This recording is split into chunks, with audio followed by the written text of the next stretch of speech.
I want to stay on this topic and what we're watching here, bring in a special guest. He is perhaps the most famous short seller out there. He has targeted stocks like Herbalife, Spotify, and now he's looking to invest, in fact, in the marijuana industry.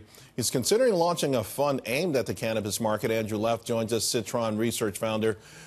Andrew, marijuana long, what's the investment thesis here? We know it's popular, but a lot of people feel it's early to find out the true winners in the space.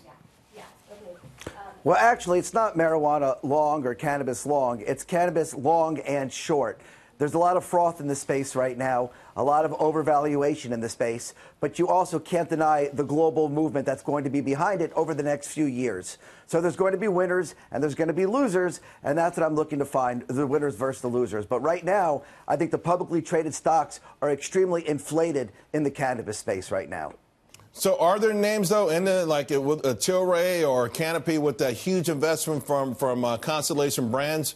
Would those have, they obviously have some form of legitimacy to them.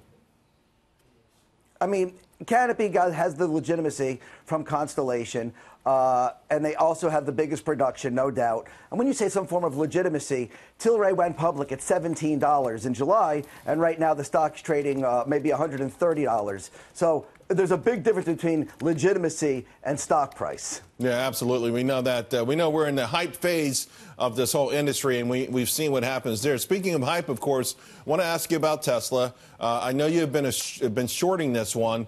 Getting hit here again is starting to really break down a lot. What's the short thesis on this?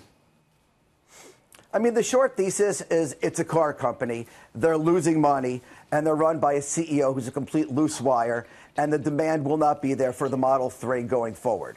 The long thesis, and this is what's made it a difficult short, is this is not a car company, but it's a future company. And Elon we trust, and this is going to go way beyond to autonomous, alternative energy, and other factors. So it's been a battle. It has been a battle. 29% of the float is short, Andrew.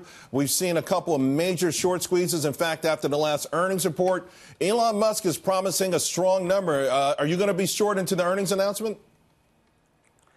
It's I mean, for me, it's a small short position. It's very tough to have a long, this guy has 9 lives. There's nothing else to be said. So as someone who wants to make money in the market, I go look for lower hanging fruit. And I think that's out there. Doesn't mean Tesla's not a good short, but it means the people who own the stock are true believers in the stock. They are. So now we'll see with the market deleveraging how much they're still believing.